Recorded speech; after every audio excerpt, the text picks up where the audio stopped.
Hello, guys. A very warm evening, and welcome you. I welcome you all for this online session. So, I know yesterday was Dasara, so I'm sure that you would have had a lot of sweets and fun together. So, what about Dasara? So, what's special about Dasara? So, in India, it is a 9 day long festival, and Dasara, at the end of 9 days, it marks the winning of good over the evil. So, that's the importance of Dasara in India. Okay, so I think we all had a lot of, we have heard a lot of stories about good and evil and everything. So, in Dasara, it's basically revolving around the mythology and Hindu mythology, that is Ramayana. And in Ramayana, we have the character Lord Rama. So Lord Rama defeats the evil character that is there in the mythology, that is Ravan. So Dasara, the ninth day, marks the defeating of Ravan by the Lord Rama. So that is what the importance of Dasara is. That's what I remember and I know about Dasara. So if you have something else to share about Dasara, please feel free to write in the comment section and tell me what is Dasara. Like, how do you relate to Dasara festival? Okay. So yeah, so that's about our Dasara celebrations yesterday. And today we are back here to learn more things about the session we are conducting, that is on debate, right? So we have been dwelling on different topics of different minute details of debate, and today we are focusing on poor debating techniques. Okay, so that's what our focus is. Let's quickly see how things are for us today. So so we have a quote, a beautiful quote that we're going to start off with.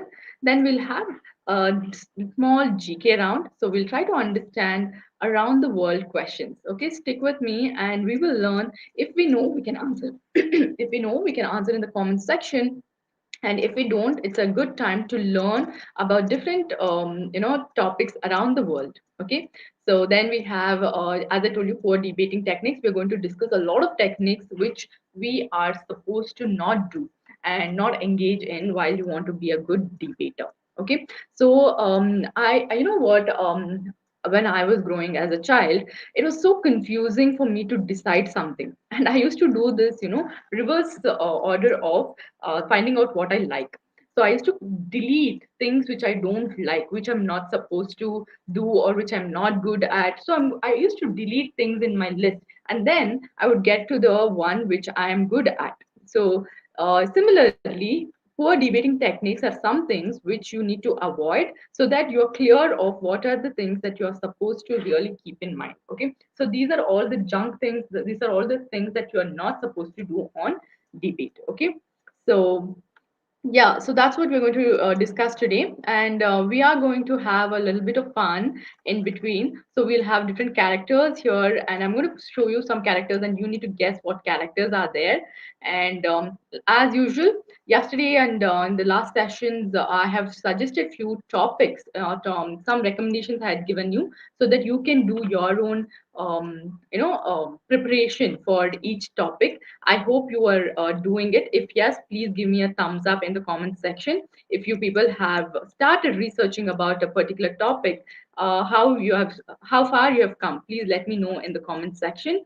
And yeah, so then today also I'm going to give you some of the topics which you can dwell upon and you can try to explore more on.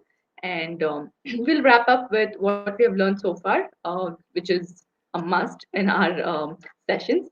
So yeah, so that's how things are lined up. So we'll get to the kick starting of the day, the quote which is there for us. So what's the quote for us today? Here is the quote: "Live as if you were to die tomorrow. Learn as if you were to live forever." Mahatma Gandhi. So beautiful quote. It says that live to the fullest, right? As if you're going to die tomorrow. If we think that tomorrow we are going to die, tomorrow is the last day. How happily, how we would make every single minute to the best. We would use the time to the best of best, right? So that's how he is asking us to live as if tomorrow is going to be our last day and we're going to die tomorrow. And you will see that how beautiful, I mean, you would start seeing how much you start enjoying this life. Okay.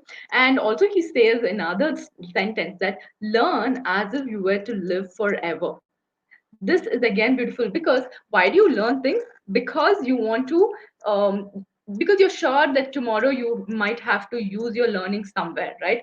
And that's the expectation. So you need to get prepared for tomorrow, and that is why you learn things.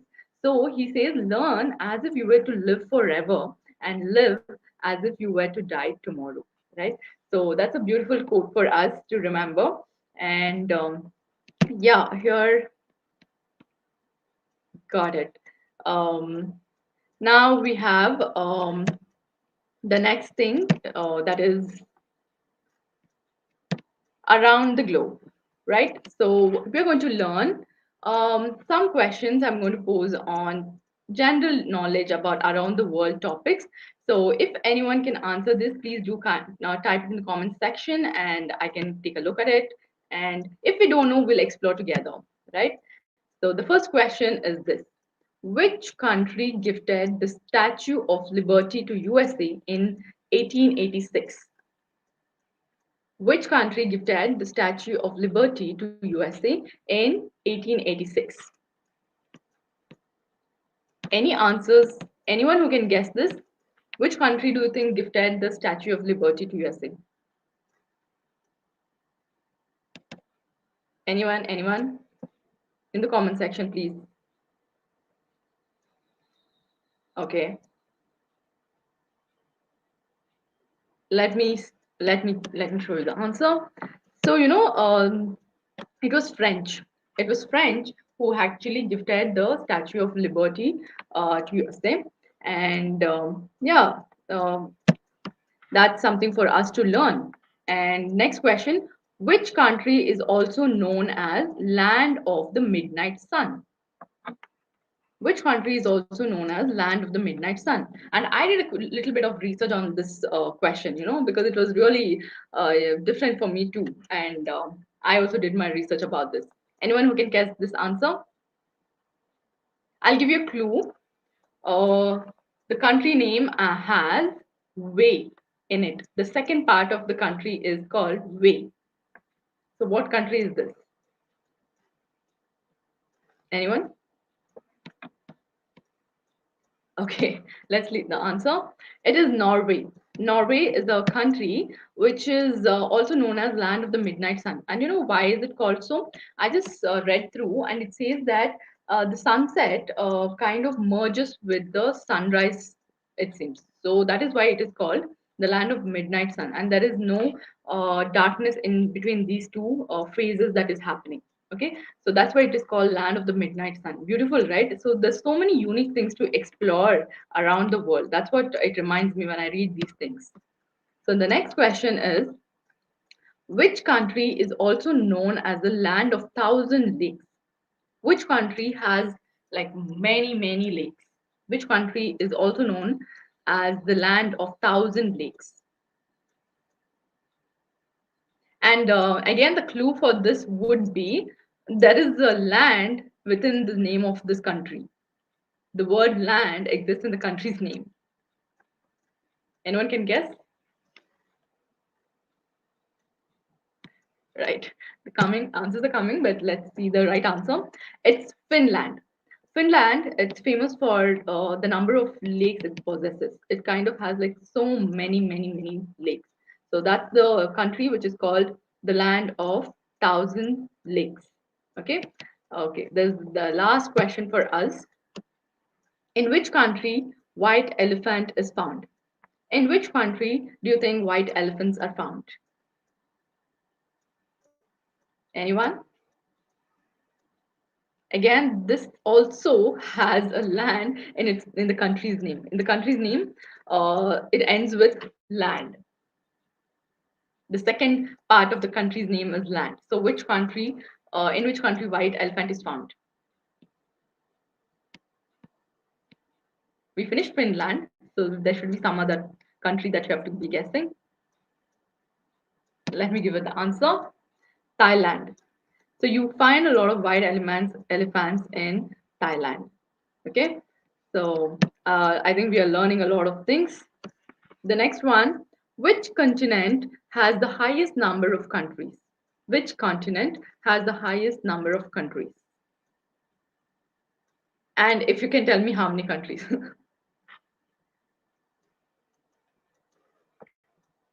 Okay, so it's Africa, guys. The Africa continent has a lot many countries in it. It has the highest number of countries in it, and it almost has 54. 54 countries, right? So that's the number of countries in the African continent. So yes, that's our GK. That's around the globe section for us. I hope we have learned a lot of new things added into our GK brain. So yeah, with that, let's move on to the actual section. I hope you're all ready to learn what are the poor techniques that we are supposed to avoid, right? So here is our first slide. So actually, there are quite a lot of things that we are not supposed to do, and we will see one by one. So there are like humpty of them, which is listed here, and in further slides, we're going to look one by one in detail. Okay. So the first one is ad hominem. So ad hominem fallacy.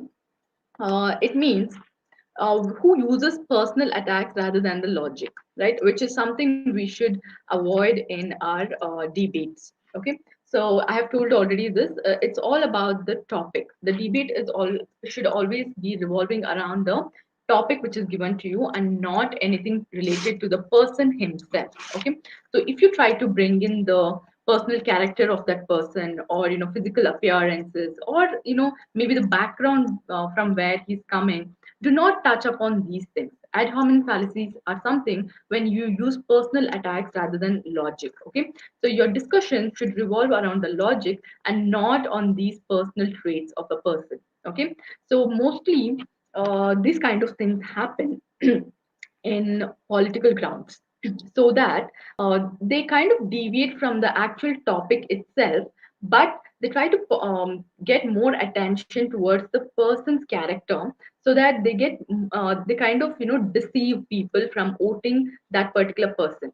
So even if there is a topic which is more valuable to discuss on, they try to get into the personal character of that person, so that they kind of get more votes for their side by just disrupting the other person's image.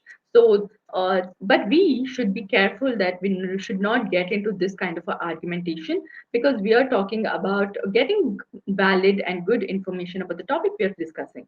So, not about the person who is discussing, it's about the topic. So, avoid ad hominem fallacy, which is do not do personal attacks on a person, rather, try to talk about the topic. If you have any points, state it, and that should be actually the way you are supposed to carry this. Okay. So the next one is Strawman fallacy. So yes, Sushma says very very true. Right. So that is something we need to keep in mind to not do. Right. So it is about the topic. So let's stick to the topic and give appropriate logical reasons. Okay. So next one, yes, next one is Strawman argumentation, which attacks a different subject rather than the topic being discussed. Often a more extreme version of the counter argument, right? So it's very clear. The Strawman argument attacks a different subject altogether. If there is a topic which is on the table to discuss, you need to stick to that topic. You can't try to, run away from that topic and bring some new topic altogether. So it might you might have like good knowledge on some other topic, but that doesn't mean that you mix up topics, right? So a strawman argument attacks different subject altogether rather than the topic that is being discussed. So this is often a more extreme version of counter argument. So they might be thinking that they're giving a counter argument, but be careful, it can backfire if your topic deviates from the actual topic. Okay, so the whole point is to in debate is to try to test your knowledge while you're standing for a topic or against the topic. If you try to go out of the topic, it doesn't make sense at all, right? So strawman argumentation is something which you people should completely, like, avoid. Okay, so stick on the topic is the key point here. Okay, the next one is appeal to ignorance. Okay, also known as an argument for ignorance, argues that a proposition must be true because it has not been proven false, or there is no evidence against it. This is again, for example, um, so far no one has proved whether aliens are really existing characters or not. Just because there are no evidences yet, you can't come to an conclusion that because no one has proved, because no one has given evidences so far that aliens are true, I think they do not exist.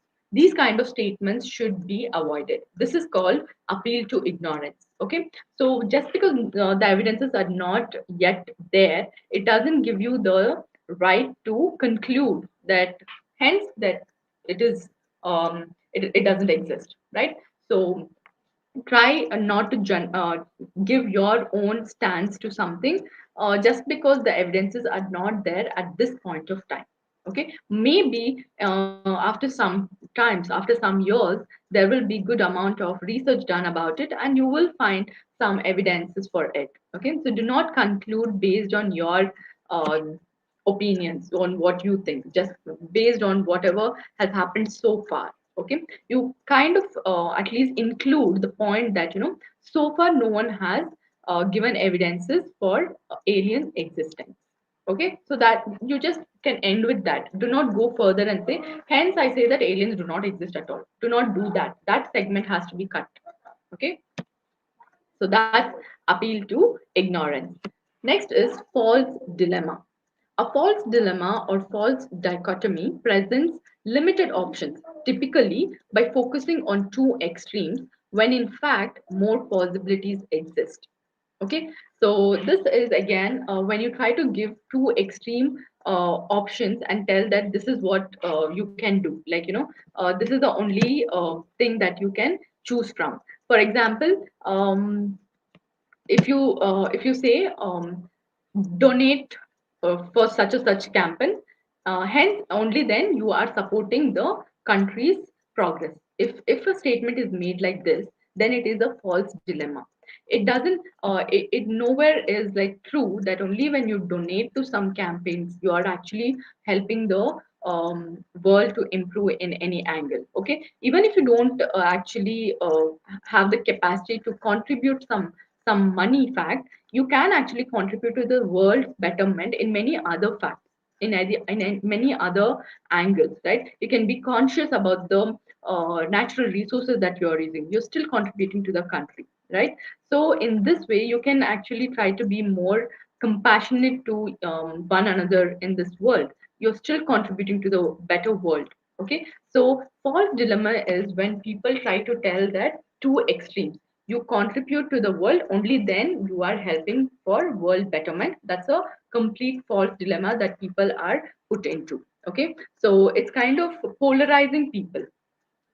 This statement actually polarizes people's mind and says that this is the option or this is the option, but in fact there might be multiple the range of options in between. Okay, there might be range of chance range of things that you can explore in between these two extremes. Okay, so do not state things which are in two extremes. Okay, so false dilemmas are something which when you state two uh, two extremes, when you state two extremes. Okay, and try to polarize the humans thinking, the person's thinking. So that's false dilemma for us. And then we have slippery slope. Slippery slope is an argument assumes that a certain course of actions will necessarily lead to a chain of further events. This is something I think we all have done to our parents while growing up. We just maybe there is one thing that people who my our parents would have said no to, and because of that you tend to assume so many other actions would happen. So one famous thing is like if our parents did not allow us to go out and party, uh, we start assuming so many other things. see, you're not allowing, we'll get to this assumption mode and tell our parents that, see, today you're not allowing me to go for a party, and hence I will not have no friends. I will have no friends, and because I'll have no friends, after certain years, I will end up being lonely. So these are all the assumptions based on just uh, one small statement that was made. Okay, so that doesn't actually have any evidences to prove that just because you're not allowed to go to party on one particular day, it doesn't mean that you will end up having no friends, you will end up being lonely, and you will end up having no job at the end. So this is the kind of assumptions we get into with just one point. Okay, so this kind of argument should be avoided. Like for example, because people are what can be the example? So people are using a lot of plastic.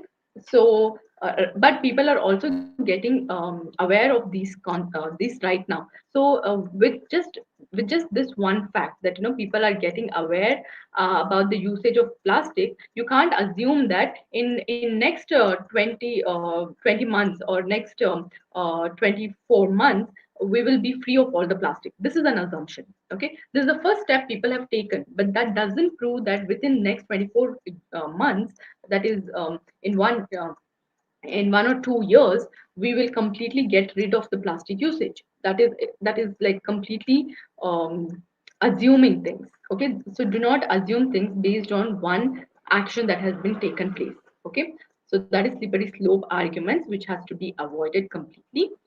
And the next one is hasty generalizations. It is very clear generalizations.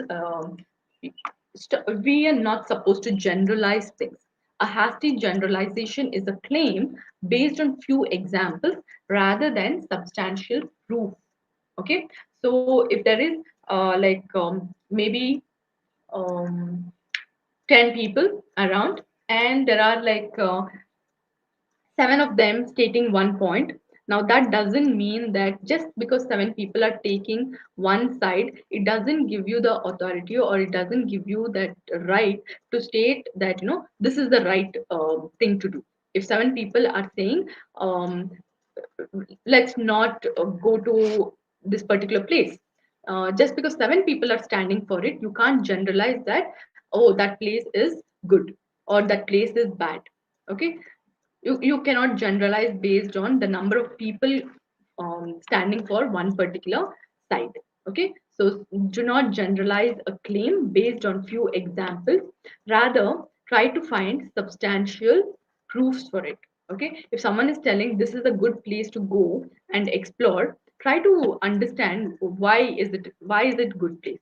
Okay, because many people have said you have to go, that is wrong. Okay, do not generalize. People have said, man, out of 10 people, 8 people have said that this place is good, and that is why this place is good. That's all.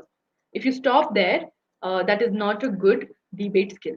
Okay, that becomes a generalization. Okay, you're generalizing based on the number of people who have stood for that place. Okay, stop. So we need to stop generalizing things, rather look for proof. Okay, why that place is good to explore. Okay, so that's generalization. We need to stop generalizing things. And then red herring is an argument that uses confusion or distraction to shift attention away from a topic and towards a false conclusion. Yes, so this is another important thing which we should keep us away from. So if you don't know anything, just be clear and straight and clear cut. You just stop with what information you have already concluded. Instead, if you try to go and uh, talk something which is not really relatable, which is not in line with the topic, and try to use confusion, trying to confuse or distract in the process of trying to tell some other story in between, this maybe you're doing it to just shift the attention away from the topic, but ultimately you will you will be actually marked on a negative side, because you're moving away from the topic one, and also you're trying to confuse people by giving unnecessary, unimportant, unrelated subject to it.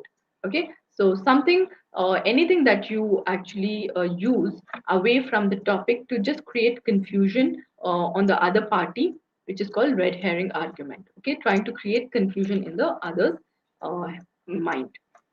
So that's about few of the techniques which we need to avoid. Those are the poor techniques, poor debating techniques which we should avoid that we have seen so far. I will get back and give you a little of summary about all these points at the end of the session anyhow. So I hope you're connecting with all these different techniques which you need to avoid and why you have to avoid. I think that's what the basic idea is, to understand why you should avoid such techniques. Okay, right. So okay, so we have been learning a lot of content. So now it's time for us to take a break and explore a little bit of fun. So let's see our next section, that is guess the characters. Guess the characters section. So the first character for us is this one. What's the character that is displayed here? Anyone who can guess this? I'm sure we all know this. We love this character. I love this character. So yes, what's the character that has been here, presented here? If anyone can tell, do type it in the comment section. Yes, correct. That's the right answer. It's Mickey Mouse. Right. I got it. I started receiving the answer, Mickey Mouse. So that's the correct answer. The next one, the next character for us. Wow. Who doesn't know this character? And who doesn't love this character? Such an amazing character. Who is this?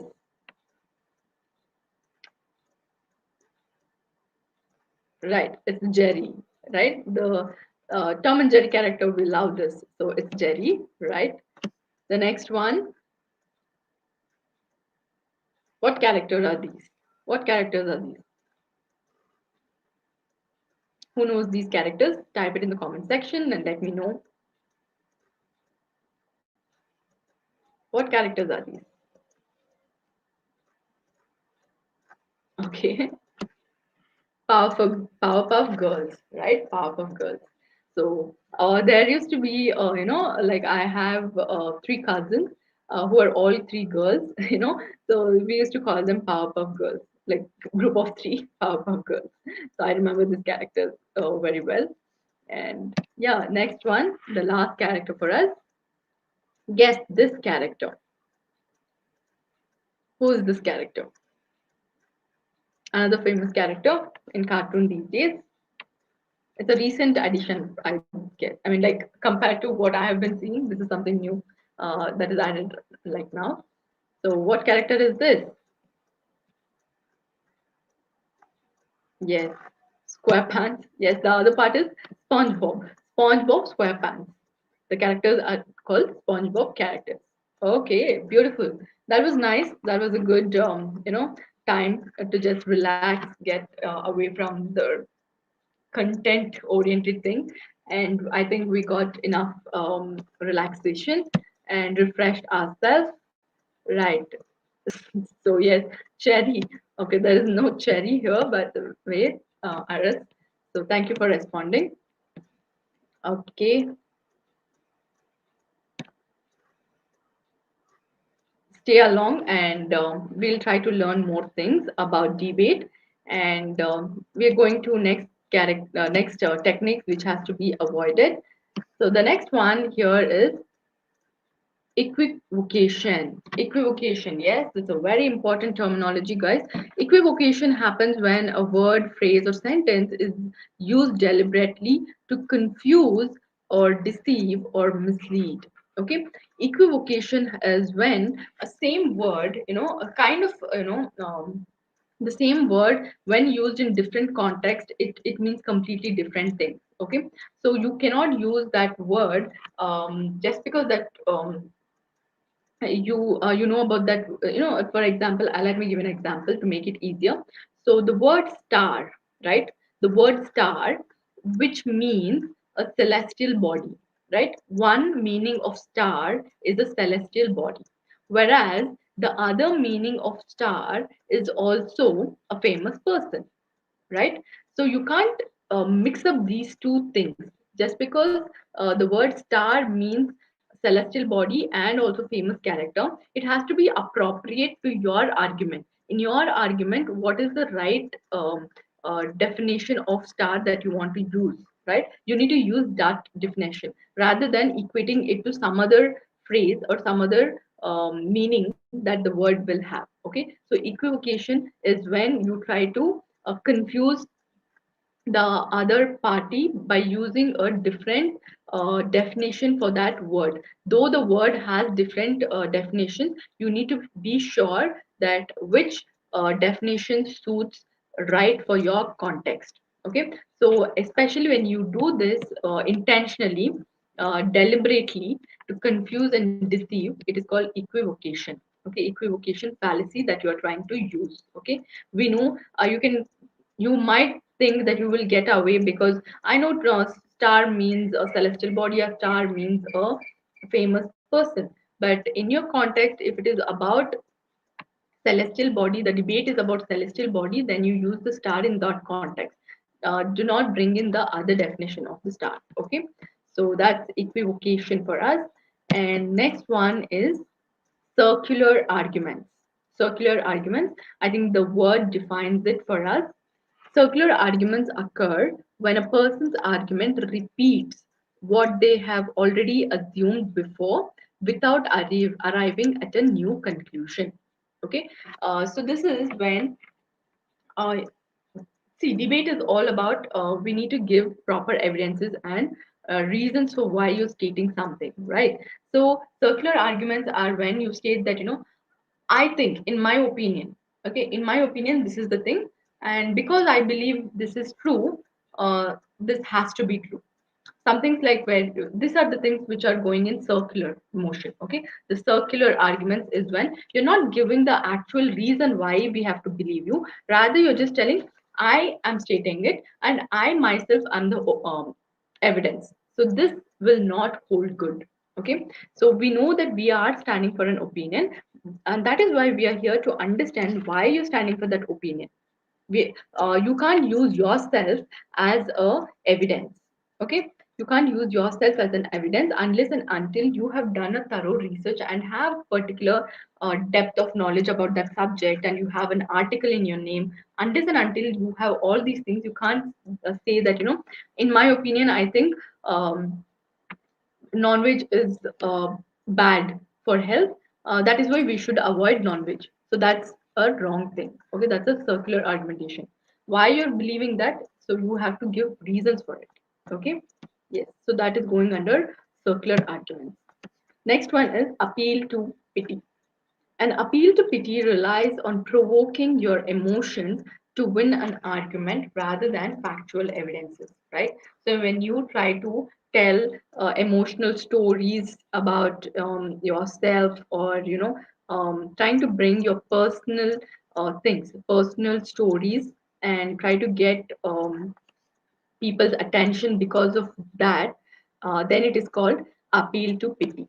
So we need to avoid that completely as well. So do not bring in your personal stories, personal emotional things. Okay, so that is not encouraged. That is not something we need to do on a formal gathering, where you are here to prove your point with proper evidences and reasons. So let's not mix up with the personal stories and the real facts. Okay, let's not mix up between the stories, personal stories, and facts and emotions. Okay, um, so that's about appeal to pity. And next one is bandwagon fallacy. Bandwagon fallacy assumes something is true or right or good because others agree with it. Okay, so this is similar to the previous fallacy that we already saw, but here it's like my friend says that restaurant is awesome. Okay, and hence you just agree with it, right? So without any proper good understanding about the menu of it, how they cook, whatever it is, right? Without those details, you're just saying something is nice because your friend is saying it is right, it is good, right? If it is right or good, based on just because someone else is agreeing to it, you can't say that that is the true fact. Okay, do not conclude that something is true, something is valid without actually taking the proper evidences. Okay, without taking evidences, you can't conclude that this is true. Okay, or this is good. uh, that is about bandwagon fallacies. Okay, so these are some of the things, some of the debating techniques which we need to avoid while preparing for your debate sessions. Okay, these fallacies are false opinions, creating false opinions based on different techniques that you are trying to bring in. So these are some techniques we should completely avoid. Okay, so yes, with that I will now suggest some of the debate topics that you can, start practicing and put everything that we have been practicing so far. Okay, so one suggestion can be the pros and cons of gym class in schools. According to you, what are the good things, what are the advantages and disadvantages of gym classes in schools? Okay, so you can take up this as a topic and find a partner, find a friend, find someone whom you can discuss these things, right? And try to come up with um, research. From we started with researching the topic. How do you go about researching this topic, right? Start researching about this topic the way we have discussed, keeping the 5 W's in mind, the 5W approach for research.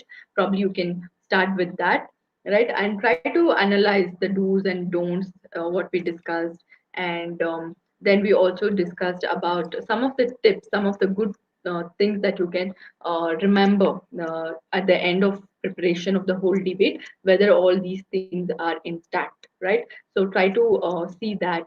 So all these things try to put in practice by taking one of the topic um, in detail. Okay, so this can be one topic, and I have another two recommendations for you. How does technology isolate us? I think this is another beautiful topic we can take up for, and you can choose for or against this topic and bring out all the reasons why you think technology isolates us, right?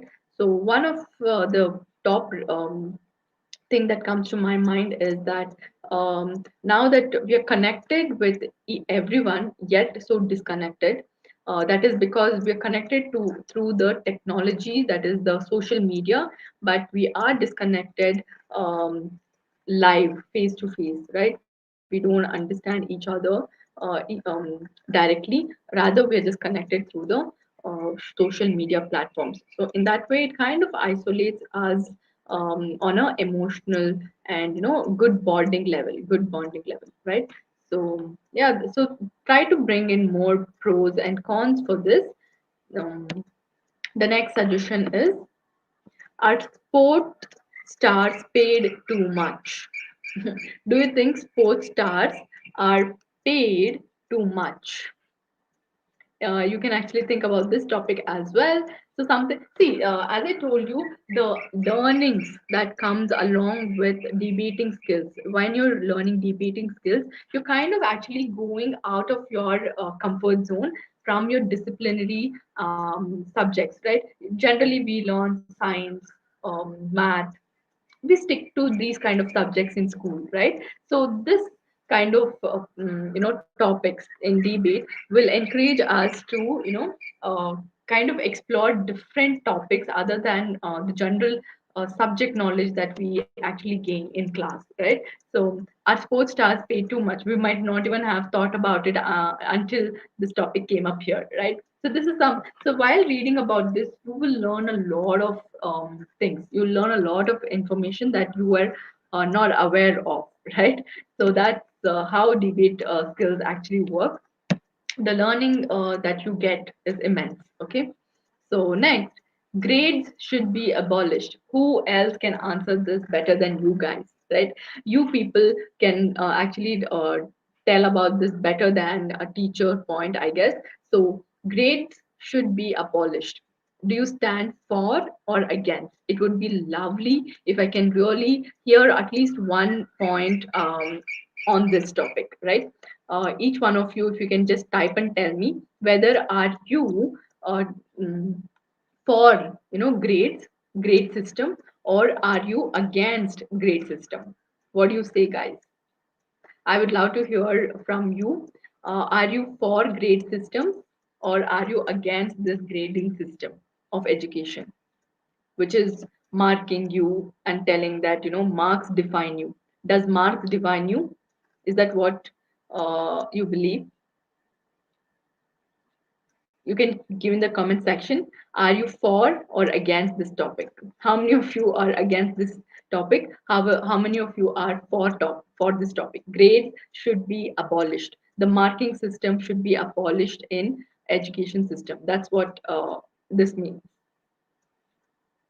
As I was growing up as a child, I really, really hated this marking system. So definitely, I'm going for this topic that grades should be abolished. I think we are beyond marks. I think we are beyond marks, and we should really believe that marks, just marks, do not define us.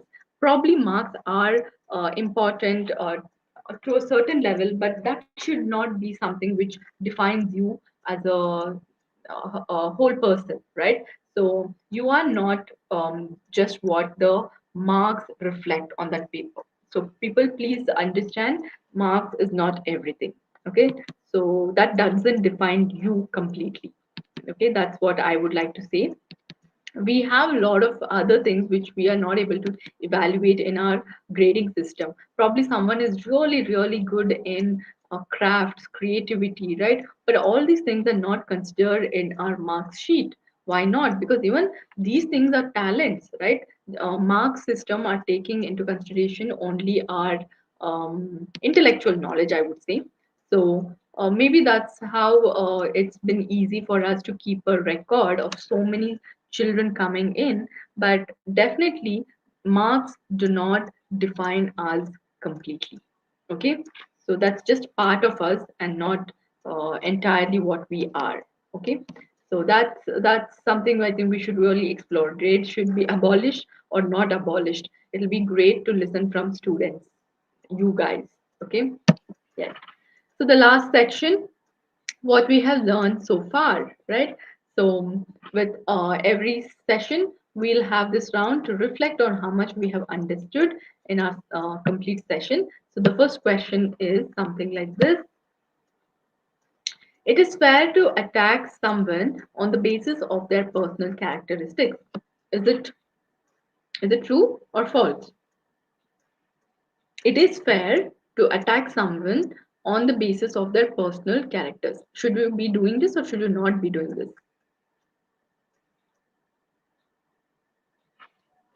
So definitely it's a false answer, right? You are not supposed to attack someone on their personal characteristics. That's the first fallacy that we saw, ad hominem, right? Ad hominem fallacy, which states that we are not supposed to attack a person on their personal characteristic basis or physical appearances or their ethical backgrounds. Okay, what background they have been coming from. You're not supposed to get into those sections, but you have to stick to your point. So this is a completely false statement. Okay, so right, the next one is focusing on two extremes while debating is a correct strategy. Again, as I told you, when you focus on two extremes in a debating section, what happens? It is a false dilemma. You're creating a false dilemma in the participants, right? You're trying to say that this or this is the only option, while actually that's not the state. You have a lot of wide range of things to explore between these two extremes, right?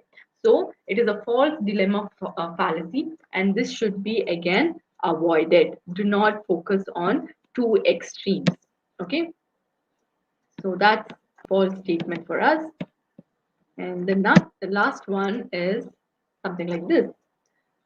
So which fallacy states this? Some fallacy states this.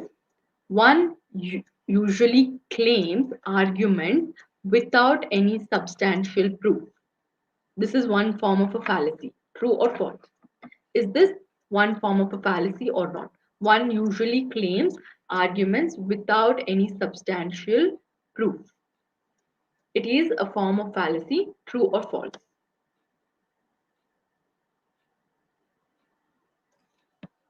It is one of fallacy, and it's a true statement in one of the fallacies that we saw, which is going around, circular argumentations, right? We don't have substantial proof for it. We try to go around the circular argumentation, and you don't have any substantial proof, right? So this is one of the fallacies which is to be avoided.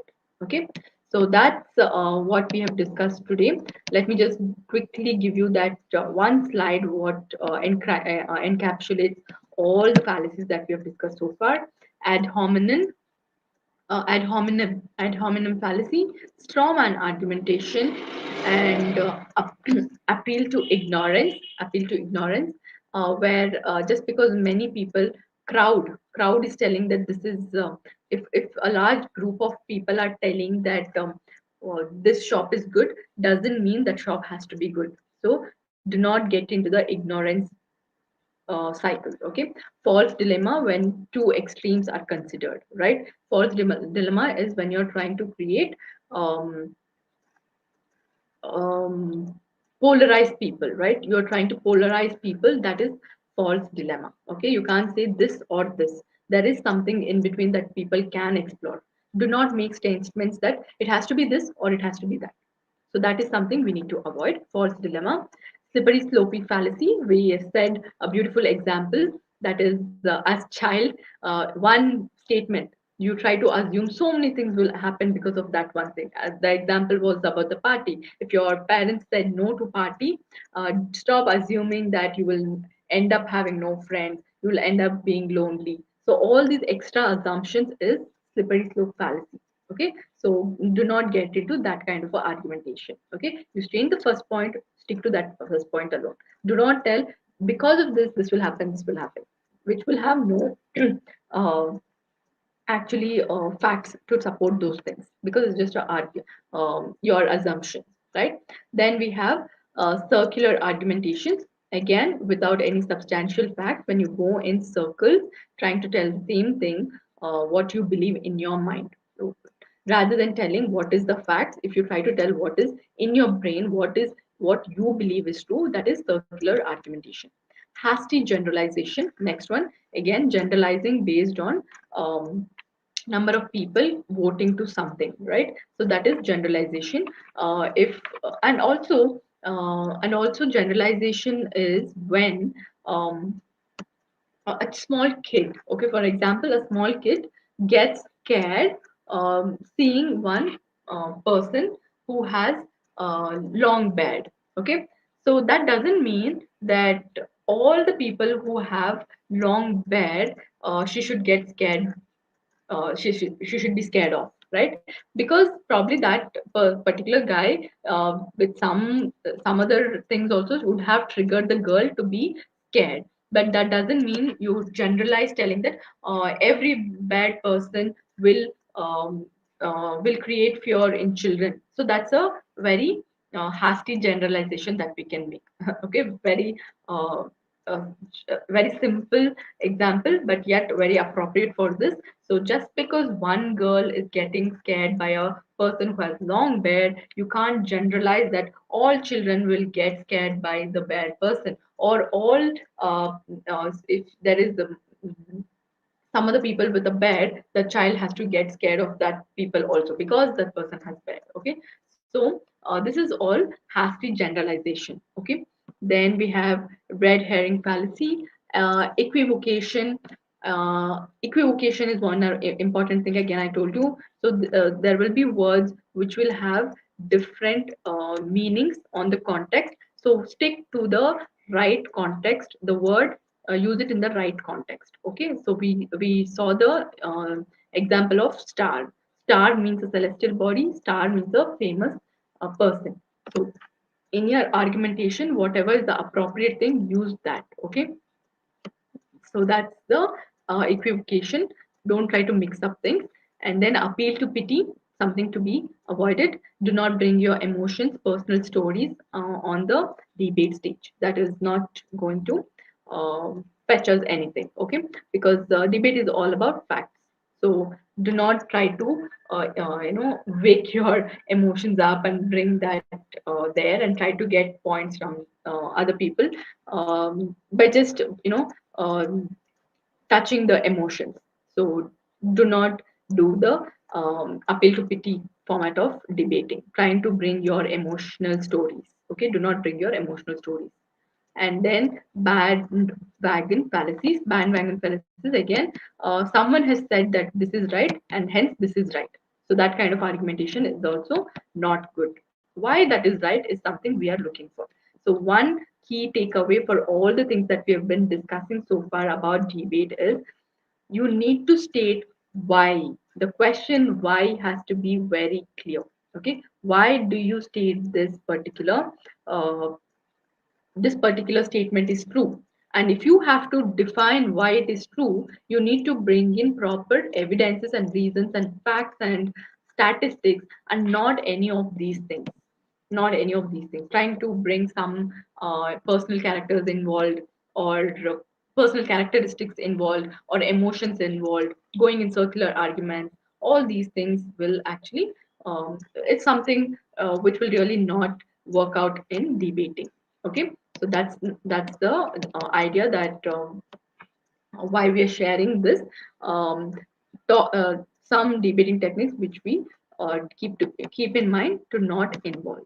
Okay, so yes, guys, that's about different debating techniques which should be avoiding. And follow up, that is for our next class that we are going to meet on Monday. It is types of debate. We're going to explore different types of debate that exist. So one which we have discussed so far is teams against two teams, balanced teams. We have been discussing about a balanced teams. Okay, that is one type that we have discussed, but there are many more types of debating that is existing, and we are going to discuss that in detail. Till then, any tomorrow is Sunday, so um, it is the rest time. At least for me, it is rest time. I know you might have a lot of things planned for your weekend. Definitely enjoy your weekend. At the same time, I encourage to be in touch with everything that we have been discussing. Please put it in practice so that becomes your learning. Okay, it becomes your learning only when you people practice it, guys. So please, I insist that you practice everything that we have been discussing. Okay, that's the only thing I have from my side to tell you guys. And you are all awesome. Thank you so much for being with us in this session. So yes, stay awesome because you are awesome, and be yourself because you are unique, and try to maintain that uniqueness because no one else can play your role better than you. So always be unique, and guys, be ready to do great things at any point of your life because you are the future of the world. Okay, each one of you are the future of the world. So always be ready to do great things. Okay, so increase your standards and look up how much you can do, right? So that's from my end for today, and lovely having you guys joining this session every day at 5 p.m. learning about debate more. And I'm sure that you all will become great debaters and whatever you wish to, right? As I told you, debating skills, it's just not about learning debate. You are also learning a lot of other skills in these. As I told you, how to do a research, how to organize points, how to be confident, how to use listening skills. All these things are happening in debating skills. Okay, so do not get stuck that debating skills, even if it is not of your interest, try to explore and see because you're learning sub skills. You're learning sub skills within this, right? So that's what I would say, and keep your enthusiasm and exploration always going. So let the exploration never cease. Okay. So with that, I will take a leave and take care, guys. Have a great weekend. Okay. Enjoy yourselves. Okay. Right. With that, I'll say bye. So I will see you on Monday. See you guys.